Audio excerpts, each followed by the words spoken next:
ऐसा नहीं लगता कि भारत दुनिया में तन्हा होता जा रहा है? इमरान इन दिनों डरे हुए हैं, लेकिन सत्ता छोड़कर कश्ती से उतरने को तैयार नहीं। गली गली आतंकी विश्वविद्यालय खुलवा दिए हैं। पाकिस्तान को भारत से खतरा नहीं है, बल्कि उसे अपने भीतर की समस्याओं से निपटने की जरूरत है। कि मुल्क के तो हालत ये है कि वहाँ पे अगर जनरल साहब भी बैठे हो तो उनको भी कहा जाता है कि 30 सेकंड्स में अपनी बात कंप्लीट करें। सियाचिन में 21,000 फुट की ऊंचाई पर पूरे साल रहती है। ये जनरल साहब जो है वो थोड़ा आज हल्के मूड में लग रहे हैं। जी जरा सांस ले लें, हवाई जहाज उड़ाने की अभी बड़ा वक्त है, प्रोग्राम अभी खत्म नहीं हो रहा, जरा सांस ले ले, पानी पी ले। जनरल रिटायर्ड बख्शी साहब, जनरल साहब बहुत शुक्रिया ज्वाइन करने के लिए।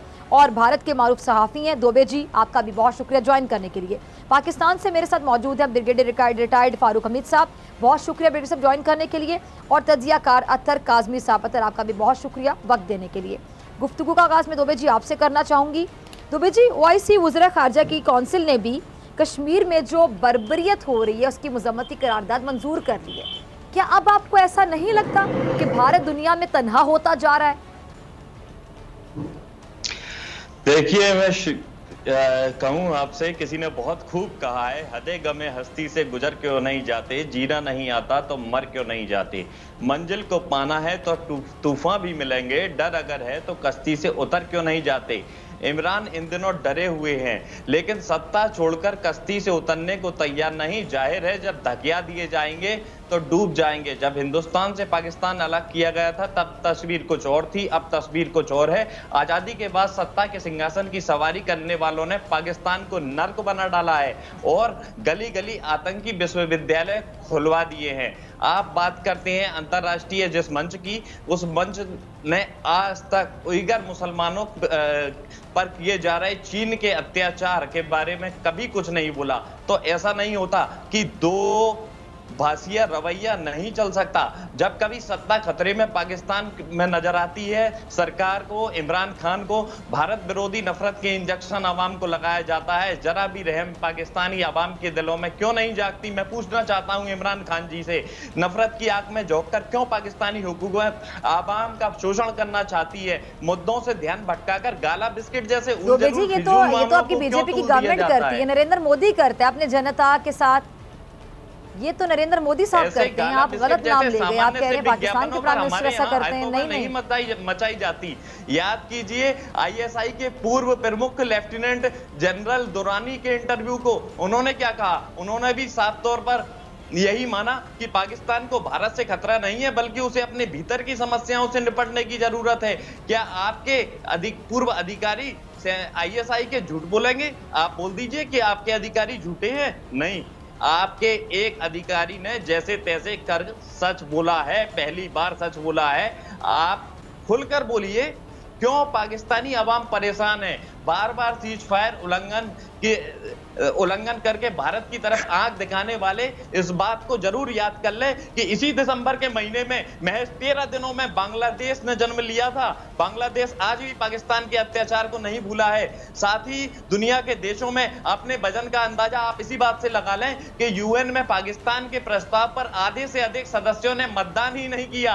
और कितनी करकरी कराएंगे भाई? 52 देशों के प्रतिनिधि आपके प्रस्ताव पर ही अनुपस्थित रहे और आप अंतरराष्ट्रीय बिरादरी की बात करते हैं। क्या इज्जत है? थोड़ा तो लिहाज कीजिए, थोड़ा तो लिहाज कर लिया कीजिए। ब्रिटेन के बाद क्यों चीन का गुलाम बनने की तैयारी कर रहा है पाकिस्तान? क्यों पाकिस्तानी आवाम को तकलीफ में डालना चाहते हैं? उइगर मुसलमानों के साथ चीन का रवैया क्या है? दुनिया जानती है, आप नहीं जानते? उइगर मुसलमानों पर चीन के अत्याचारों को लेकर क्यों चुप्पी साधे हुए हैं? आपके मीडिया भी सवाल पूछ रहा है, जवाब दीजिए। ड्रैगन ने 65% मस्जिदों को ध्वस्त किया, तब आप क्यों चुप्पी साधे रहे? भारतीय सेना अधिकारियों के सऊदी और UAE दौरे की खबर जैसे ही आप सुनते हैं तो आपके पाकिस्तानी सेना के अधिकारियों के पेट खोलने लग जाते हैं। अभी तक मेट्रो ट्रेन ठीक तरीके से चला नहीं पाते और बात करते हैं लड़ाकू हवाई जहाज उड़ाने की। अभी बड़ा वक्त है, प्रोग्राम अभी खत्म नहीं हो रहा, जरा सांस ले ले, पानी पी ले। अतर साहब क्या कह रहे हैं दुबे जी? मुझे कुछ समझ नहीं आ रही, आपको समझ पाए कौन सी बातें कर रहे हैं? असल में देखें, ये हो गए सरप्राइज। और जनरल बख्शी साहब को भी मेरी तरफ से नमस्कार। और जनरल साहब भी परेशान होंगे कि ये कैसा मीडिया है कि ना हमारे बंदे को रोका जा रहा है, जो वो बात कर रहा है, बात करने की इजाजत है, इसलिए कि इनके मुल्क के तो हालत ये है कि वहां पे अगर जनरल साहब भी बैठे हो तो उनको भी कहा जाता है कि 30 सेकंड्स में अपनी बात कंप्लीट करें। तो हमारे यहाँ ये है फ्रीडम के लोग हर कोई खुल के बात करते हैं, तो वो परेशान हो गए, उनको समझ नहीं आ रही। वो समझ रहे थे कि आप उनको रोक देंगे बीच में। जहां तक उन्होंने जो बातें की, मुझे लगा कि वो थोड़े से कंफ्यूज हैं। वो मोदी जी की जगह इमरान खान साहब का नाम लेना शुरू हो गए। अगर आज आप पूरी दुनिया का प्रेस देखें, पूरी दुनिया की रिपोर्ट्स देखें, तो ये सारी वो मोदी जी हरकतें करते हैं, आप कह रहे हैं इमरान खान करते हैं। हाँ जी बिल्कुल, ये वो बातें हैं जो पूरी दुनिया में आज इंडिया के हवाले से हो रही हैं, प्राइम मिनिस्टर मोदी साहब के हवाले से हो रही हैं। उनके जो लेफ्टिनेंट्स हैं, जिस तरह योगी जी, जो ये कहते हैं कि आप मुसलमान लड़के जो शादी कर रहे हैं, उस हवाले से भी मैं एक नया कानून लेके आऊंगा, लव जिहाद। तो इनकी तो सोसाइटी इतनी ज्यादा नीचे जा चुकी है गुज़िश्ता 4-5 सालों के अंदर, तो मेरा नहीं ख्याल कि इनके पास मॉरल अथॉरिटी है कि ये किसी और के ऊपर कमेंट करें। जनरल बख्शी साहब, चीन के साथ आपकी भारतीय सेना मुहाजराई की ज्यादा अरसे तक मुतहम्मिल हो सकती है? अफोर्ड कर सकते हैं आप ये? आप बिल्कुल फिक्र ना करें हमारा। मैं आपको यकीन दिलाना चाहता हूं कि हमारी फौज है जो कि पिछले तकरीबन 30 सालों से सियाचिन में 21,000 फुट की ऊंचाई पर पूरे साल रहती है। 15,000 फुट की ऊंचाई पर ईस्टर्न लद्दाख में ऑपरेट करने में वी हैव नो प्रॉब्लम्स। तो thank you for your concern, but आप बिल्कुल फिक्र ना करें। अब जूते वूते मिल जाते हैं उनको, कहते थे हमारे जूते भी हमारे पास नहीं होते, हमें मेडिकल भी नहीं दिया जाता, बड़े एहतजाज भी होते रहे फौज के। आप तो जनरल रैंक पे रिटायर हुए हैं, तो आपको बहुत ज्यादा फिक्र होगी जनरल साहब।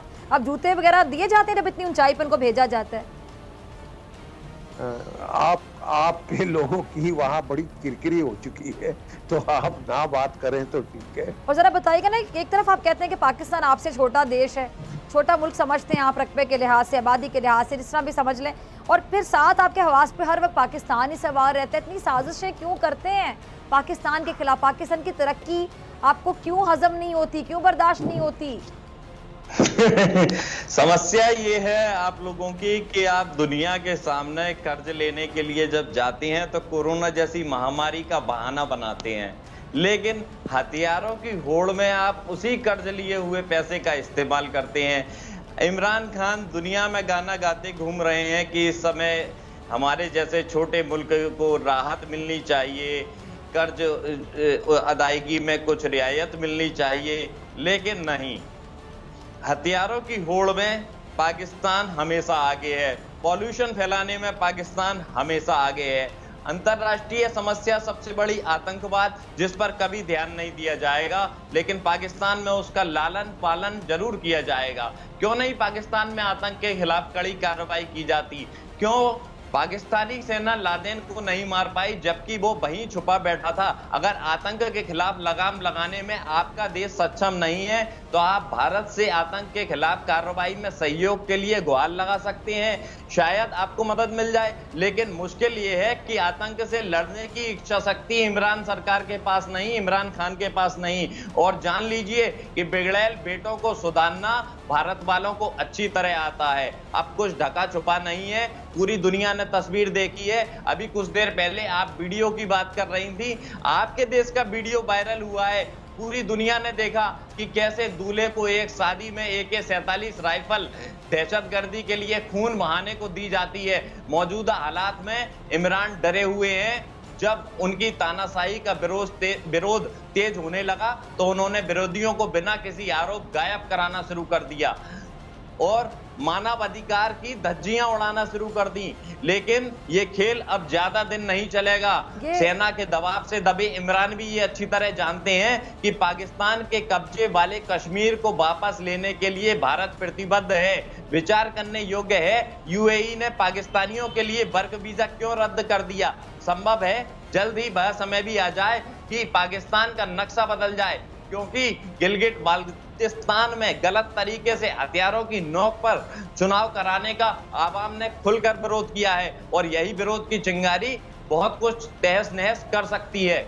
गजब रवैया है साहब, कैसा रवैया है ये? कोरोना के नाम पर दुनिया से कर्ज मुक्ति की गुहार लगाते हैं और हथियारों को होड़ में सबसे आगे। क्योंकि हिंदुत्व सोच रखते हैं, वहाँ पे आप देखिए कि छोटी जात पात का जो कॉन्सेप्ट है, छोटी जात वाले हिंदुओं को भी परेशान किया जाता है, उनका भी जीना वहाँ पे दूभर कर रखा है इन्होंने। वहाँ पे सिख महफूज नहीं है, ईसाई महफूज नहीं, मुसलमान महफूज नहीं है, कोई भी माइनॉरिटी महफूज नहीं है।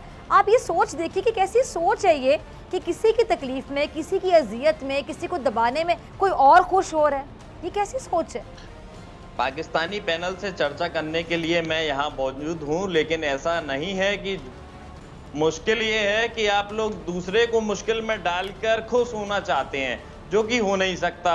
आपने कभी बलूच की बात नहीं की, आपने पीओके की बात नहीं की कि किस तरह से वहां आप ही के लोग, आप ही की आवाम बगावत कर रही है। आप सिखों की बात कर रहे हैं जो बरसों से हमारे यहाँ शांतिपूर्ण तरीके से रह रहे हैं और हमारे भाई हैं, आप उनकी बात कर रहे हैं। आप मुसलमानों के बारे में कभी बात नहीं करते जिन मुसलमानों पर अत्याचार होते हैं।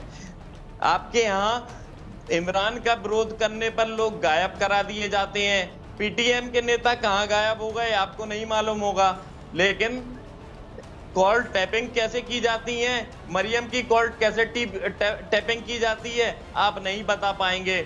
आईएसआई के कितने दबाव झेल रहे हैं इमरान, ये आप नहीं बता पाएंगे, लेकिन आप दूसरों को मुश्किल में डालने वाली काम जरूर करेंगे, हरकतें ऐसी जरूर करेंगे। अरे भाई पहले बीमारियों से निपटिए। कितना पैर पसारे हुए हैं बीमारी आपके देश में।